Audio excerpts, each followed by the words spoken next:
말씀의 제목은 어린 양의 혼인잔치를 준비하며입니다. 어린 양의 혼인잔치를 준비하며. 우리는 계속해서 이 바벨론의 멸망에 대한 이 말씀을 우리가 계속 묵상을 하고 있습니다. 이 바벨론이라고 하는 것은, 특별히 음녀, 이 바벨론은 이 좁은 의미로 우리가 설명을 해보자면, 당시 기독교인들을 핍박하고 박해했던 로마 제국을 상징합니다.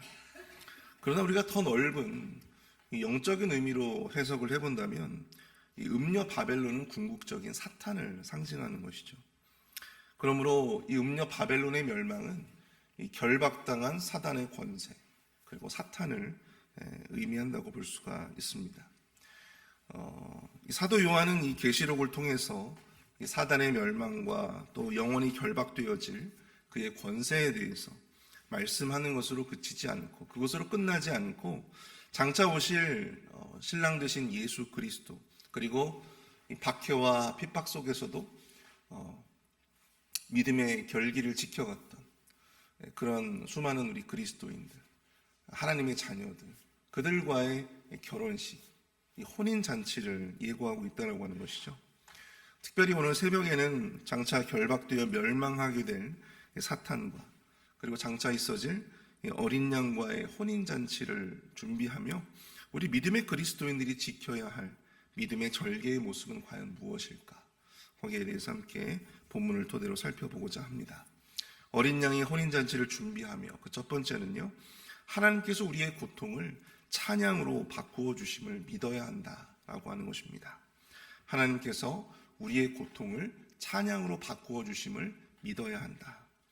20절을 보십시오.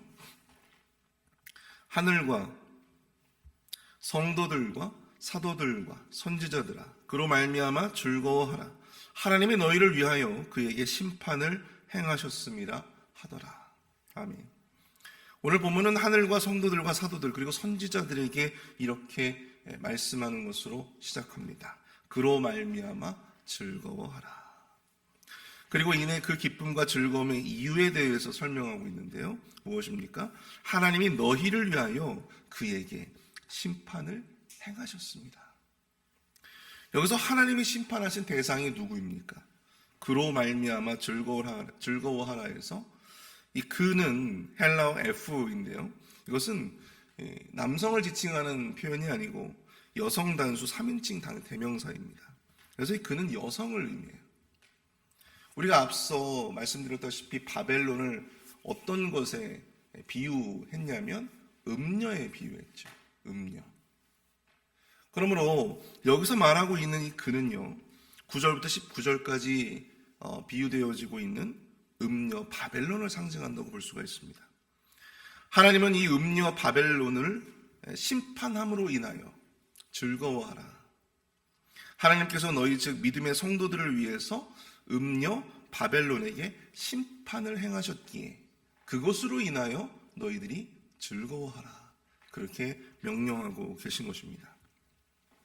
근데 여기서 우리가 주목해 봐야 할 것은, 하나님의 이러한 바벨론을 향한 심판이 다름 아닌 누구를 위한 것이냐? 하나님을 위한 것이냐? 누구를 위한 것이냐? 바로 너희를 위한 것이다. 너희를 위한 것이다. 믿음의 성도들, 우리 그리스도인들을 위한 심판이다라고 하는 것을 명시하고 있다라고 하는 것이죠. 왜 하나님은 바벨론을 향한 심판이 우리를 위한 심판이라고 말씀하고 있는 것입니까? 우리가 그것을 유추해 볼 수 있는 구절이 있죠. 24절 한번 보십시오.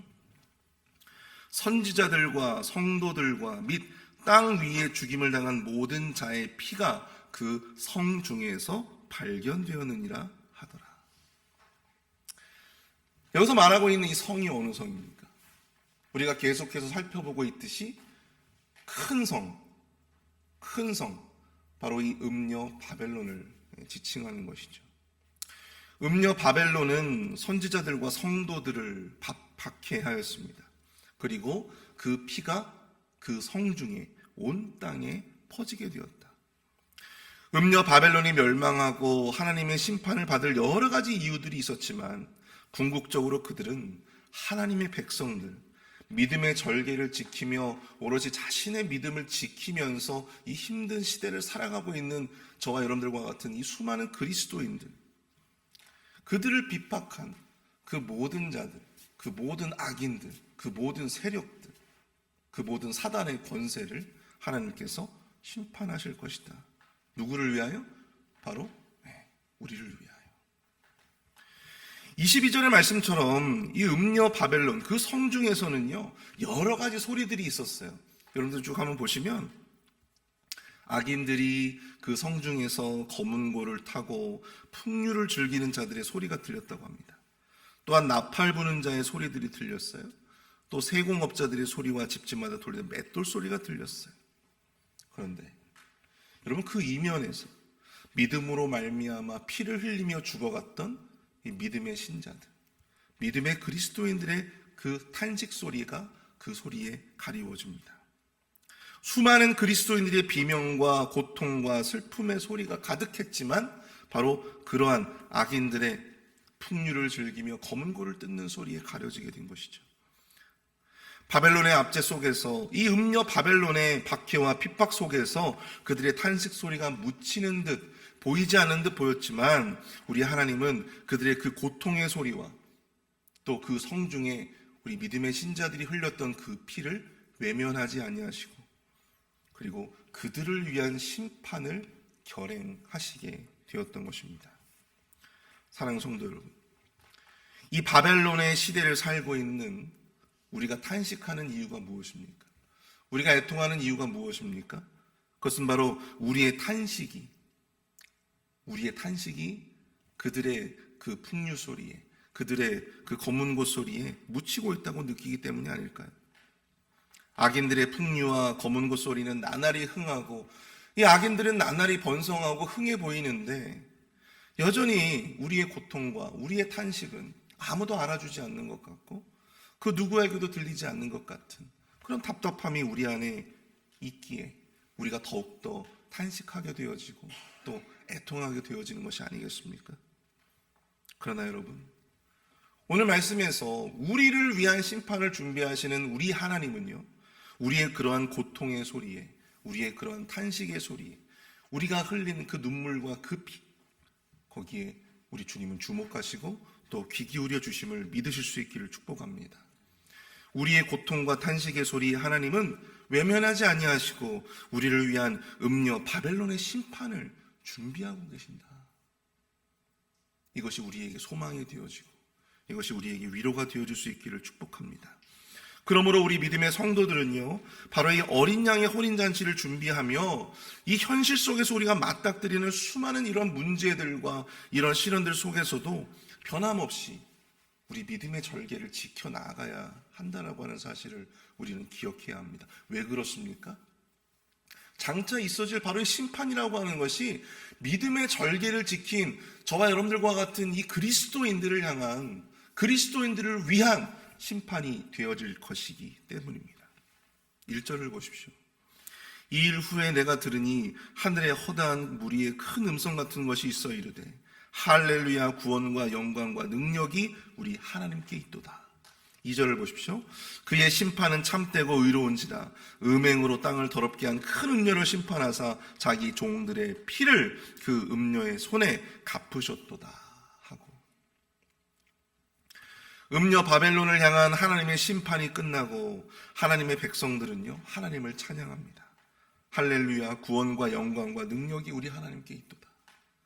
바벨론의 핍박과 압제를 믿음으로 견디어낸 우리 믿음의 백성들의 소리가 더 이상 이 슬픔과 고통의 탄식이 아니라 기쁨과 즐거움의 영광의 찬양 소리가 되어서 하나님 앞에 올라가게 될 것이다라고 하는 것을 오늘 말씀을 이야기하고 있는 것입니다. 여러분들 기억하시다시피 우리가 사도행전을 보시면 이 빌립보에서 귀신 들린 여종을 고쳐주고 오히려 그 주인들의 고소로 말미암아 억울하게 채찍에 맞고 감옥에 갇혔던 사도 바울과 실라가 그런 고통 가운데서도 하나님을 찬양하고 또한 그 소리를 다른 감옥에 갇힌 다른 죄수들이 같이 들었다라고 하는 이 성경의 기록을 여러분들 기억하실 겁니다. 사랑하는 성도 여러분, 비록 세상의 소리에 우리의 고통과 탄식 소리 하나 들어줄 사람 없다고 느껴지십니까? 아무도 나의 억울한 사정과 상황을 모를 거라고 생각하시나요? 그러나 우리 주님은 다 아시고 우리를 위한 심판을 준비하고 계심을 믿으실 수 있기를 축복합니다. 우리의 눈물을 기쁨으로 바꾸어 주시고 우리의 탄식을 찬양으로 바꾸어 주실 우리 주님을 끝까지 여러분들 믿음으로 신뢰하시며 의지하시는 저와 여러분들이 되실 수 있기를 축복합니다. 우리 주님은 반드시 우리를 신원하여 주실 줄 믿습니다. 우리가 어린 양의 혼인잔치를 준비하며 그 두 번째로 어린 양의 신부된 성도는요, 이 빛나고 깨끗한 세마포 예복을 준비해야 한다라고 하는 것입니다. 어린 양의 신부된 성도는 빛나고 깨끗한 세마포 예복을 준비해야 한다. 우리 7절과 8절을 보십시오. 우리가 즐거워하고 크게 기뻐하며 그에게 영광을 돌리세. 어린 양의 혼인 기약이 이르렀고 그의 아내가 자신을 준비하였으므로 그에게 빛나고 깨끗한 세마포 옷을 입도록 허락하였으니 이 세마포 옷은 성도들의 옳은 행실이로다 하더라. 믿음의 절개를 지켜낸 성도들의 기쁨과 즐거움은요, 비단 사탄의 완전한 패배와 멸망 때문만은 아닙니다. 그들에게는요, 더 놀라운 축복이 기다리고 있음을 오늘 사도 요한은 이야기하고 있는 것이죠. 바로 이 어린 양 예수 그리스도와의 축복스러운 혼인잔치가 예비되어 있는 것입니다. 성경 곳곳에서는요, 여러분들, 하나님과 당신의 백성들 사이의 관계를 이 혼인에 비유해서 설명한 구절들이 굉장히 많이 등장을 하고 있습니다. 이사야서 54장 5절 말씀을 보시면 이는 너를 지으시니가 네 남편이시라. 그의 이름은 만군의 여호와이시며 내 구속자는 이스라엘의 거룩한 이시라. 그는 온 땅의 하나님이라 일컬음을 받을 것이라. 호세아서 2장 19절 20절은 또 이렇게 설명합니다. 내가 내게 장가들어 영원히 살되 공의와 정의와 은총과 긍휼히 여김으로 내게 장가들며 진실함으로 내게 장가들리니 내가 여호와를 알리라. 하나님이 당신의 백성들에게 장가를 드신대요. 아울러 복음서에서는 예수 그리스도가 신랑으로 묘사되는 것들이 발견되어지는데요. 우리 마태복음 9장 15절을 보시면 예수께서 그들에게 이르시되 혼인집 손님들이 신랑과 함께 있을 동안에 슬퍼할 수 있느냐? 그러나 신랑을 빼앗길 날이 이르리니 그때에는 금식할 것이라. 마태복음 22장에 혼인잔치의 비유가 등장하죠. 여기에도 이 천국을 무엇에 비유합니까? 혼인잔치에 비유하는 그러한 말씀들도 등장합니다. 뿐만 아니라 에베소서 5장에는요, 교회를 그리스도의 신부로, 그리스도의 아내로 예비된 존재로 그렇게 교회를 그렇게 그리고 있음을 보게 되죠. 그렇습니다. 예수 그리스도의 재림으로 말미암아 사탄은 영원한 결박을 당하게 되고, 그리고 그 음녀 바벨론의 세대 속에서 믿음의 절개를 지켜나간 그런 그리스도인들과 재림하신 예수 그리스도의 혼인잔치가 예비되어질 것입니다. 그리고 그때까지 우리의 할 일은 무엇입니까? 빛나고 깨끗한 세마포 옷을 준비하며 그 옷을 입고 우리 자신을 그리스도의 신부답게 단장하며 나아가는 것이죠. 오늘 보면 8절에서 세마포 옷을 무엇이라고 이야기를 하고 있느냐면 여러분들 옳은 행실이라고 그렇게 소개하고 있습니다. 여기서 말씀하고 있는 옳은 행실, 이것은 단순히 구원을 얻기 위한 어떤 내가 할 수 있는 어떤 선한 일들, 선한 행동들, 어떤 도덕적인 어떤 선한 행동들을 의미하는 것이 아니에요. 여기에 해당되어지는 헬라어 디카이오 마타, 이것은 여러분들 법정 용어로서 의를 의미합니다. 의. 그러므로 옳은 행실, 성도들의 옳은 행실이다라고 하는 것은 바로 성도들의 의를 의미하는 거예요. 의. 결국 그리스도인으로서 이 세마포 옷을 내가 입는다라고 하는 것은 내가 하나님의 의를 힘입는다라고 하는 것을 의미하는 거예요. 하나님의 의를 내가 힘입는다. 우리가 하나님께 의로운 존재로서 인정받는다라고 하는 것이죠. 로마서 3장 20절을 보시면 이 의를 우리는 우리 자신의 힘으로서는 도저히 입을 수 없다라고, 얻을 수 없다라고 말씀을 하고 있습니다. 20절을 보시면 그러므로 율법의 행위로 그의 앞에 의롭다 하심을 얻을 육체가 없나니 율법으로는 죄를 깨달음이니라. 여러분, 그러면 이 하나님의 의를 우리는 어떻게 힘입을 수 있습니까? 로마서 3장 28절은 이렇게 말씀합니다. 그러므로 사람이 의롭다 하심을 얻은 것은 율법의 행위에 있지 않고 믿음으로 되는 줄 우리가 인정하노라. 또한 갈라디아서 2장 16절은 이렇게 말씀합니다.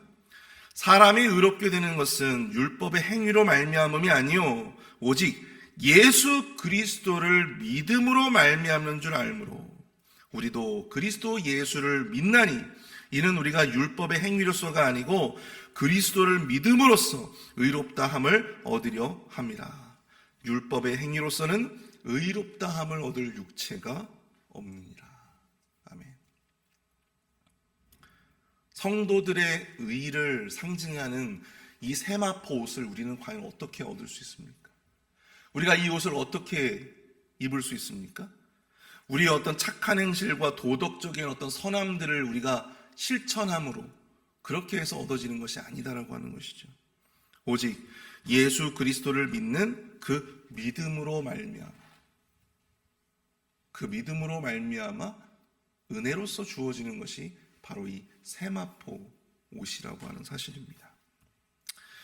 그리고 이 음녀 바벨론이 득세하고 있는 이 시대는 끊임없이 우리가 가진 이 믿음이라고 하는 것, 이것을 시험하고 또한 그것이 진짜인지 가짜인지를 검증하는 그 수많은 고통과 수많은 시련의 순간들이 우리 앞에 기다리고 있는 것입니다. 그러므로 우리가 이 세마포 옷을 준비하고 또 이 옷을 입는다라고 하는 것은 우리가 가진 믿음으로써 하나님의 의를 힘입는다라고 하는 것을 뜻하는 것이죠. 그런데 안타까운 것은요, 스스로 그리스도인이라 칭하는 자들 가운데서도 이 세마포 옷을 얻지 못한 자들도 있다라고 하는 사실입니다. 내가 지금 이 세마포 옷을 입고 있는지, 내가 지금 벌거벗고 있는지도 모르고 있는 그러한 그리스도인들이, 그런 어떤 명목상 그리스도인들이 우리 주변에는 너무나도 많이 있다라고 하는 사실입니다. 라오디게아 여러분들, 다른 여러분들 이 소아시아 7교회들 가운데 라오디게아 교회를 지칭해서 예수님께서 이런 말씀을 하신 적이 있어요. 요한계시록 3장 17절 18절인데요. 내가 말하기를 나는 부자라 부요하고 부족한 것이 없다 하나 내 곤고한 것과 가련한 것과 가난한 것과 눈먼 것과 벌거벗은 것을 알지 못하는도다. 내가 지금 벌거벗고 있는데도 불구하고 내가 지금 벌거벗고 있는지조차도 인지하지 못하며 신앙생활을 하고 있는 그러한 명목상의 그리스도인들이 반드시 존재한다라고 하는 거예요.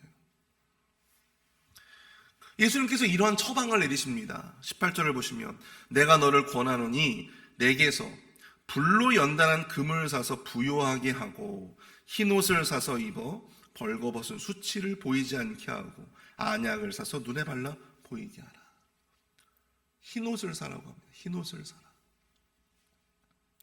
스스로 부자라 하고 부유하다고 자부하던 이 라오디게아 교회의 성도들, 나는 아무 문제 없어, 나는 너무나도 신앙생활 지금 너무나도 평온하게 잘하고 있고, 나는 너무 교회에서 열심히 봉사도 하고 있고, 나는 지금 직분도 아주 직분 좋은 직분 받아서 나도 정말 아무렇지도 않게 정말로 너무나도 복되게 신앙생활을 너무나도 잘하고 있다, 이렇게 자부하던 자들인데 하나님께서 보시기에는 어떻다는 거예요?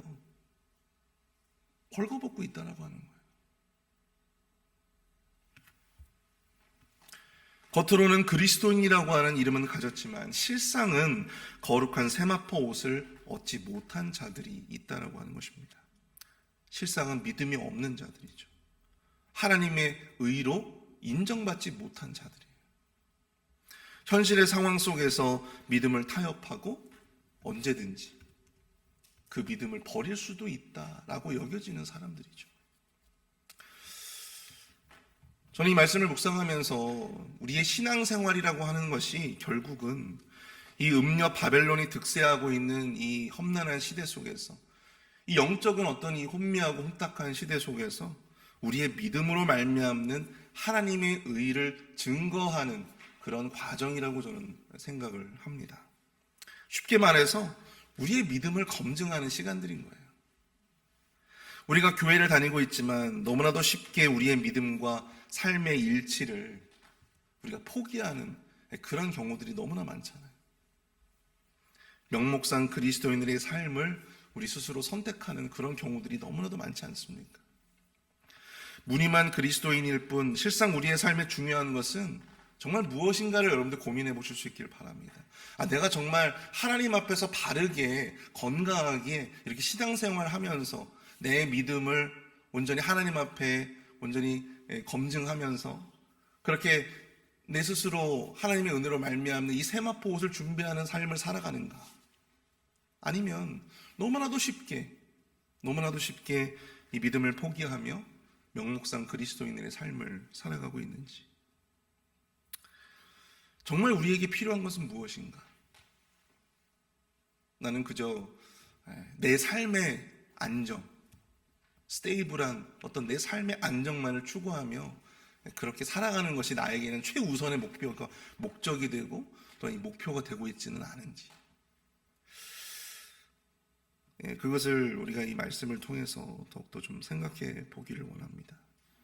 나의 믿음을 더욱더 견고하게 세우고 나의 신앙을 더욱더 거룩하게 바꾸어가고 나의 삶을 그리스도인답게 변화시켜 나가는 것에는 우리가 과연 조금이라도 관심을 가지고 있는가? 사랑하는 성도 여러분, 결국은요, 이 음녀 바벨론이 득세하는 시대 속에서 우리의 신앙생활이 가장 중요한 조건은 바로 이 믿음이라고 하는 사실입니다. 음녀 바벨론의 핍박 속에서도 이 믿음을 지킨 자들은 거룩한 세마포의 주인공이 되는 것입니다. 그리스도의 신부로서 어린 양의 혼인잔치에 함께할 수 있는 것입니다. 우리의 믿음이 과연 진실된 믿음인지 이 숱한 이 시험과 어려움 속에서 앞으로도 우리의 인생의 시간 속에서 여러분들 검증되어질 것입니다. 그럼에도 하나님을 향한 믿음을 잃지 아니하고 여러분들 삶에 있을 그 수많은 검증의 시간들 속에서 오직 믿음으로 그 모든 시험들을 이겨나가시는 진정한 세마포의 주인공들이 다 되실 수 있기를 축복합니다. 아무쪼록 저와 여러분들 모두 이 음녀 바벨론이 득세하는 세대 속에서 수많은 시험들 속에서 믿음과 순종의 삶을 통하여 우리가 가진 믿음의 가치를 증명하시는 참 그리스도인, 참 성도, 참 목회자가 되실 수 있기를 축복합니다. 함께 기도하겠습니다. 오늘 시간 말씀을 생각하시면서 함께 기도하실 때 이 음녀 바벨론이 득세하는 세대 속에서도 어린 양의 혼인잔치를 통한 궁극적인 믿음의 승리를 바라보는 자들이 되어지게 하여 주옵소서. 또 우리의 고통을 찬양으로 바꾸어 주실 주님을 온전히 신뢰하게 하여 주시고 믿음으로 거룩한 세마포 옷을 준비하게 하시며 자신을 단장하는 그리스도의 순결한 신부가 될 수 있도록 인도해 달라고 함께 기도하겠습니다.